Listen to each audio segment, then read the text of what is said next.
მოგესალმებით მეგობრებო, მე ვარ გიორგი ქადარია. დღეს შემოგთავაზებ თევზაობას ქაშაპზე. აქ არის ჩემი ძმაკაცი და ნათული აკაკი წერეთელი. მოგესალმებით მეგობრებო. როგორც სოფელ კოლხიდაში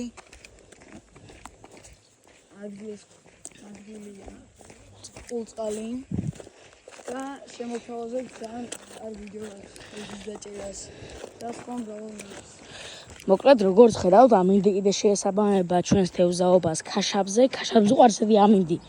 რომ დავიჭიროთ მოკლედ თევზები და მივალ და დაგიბრუნდებით.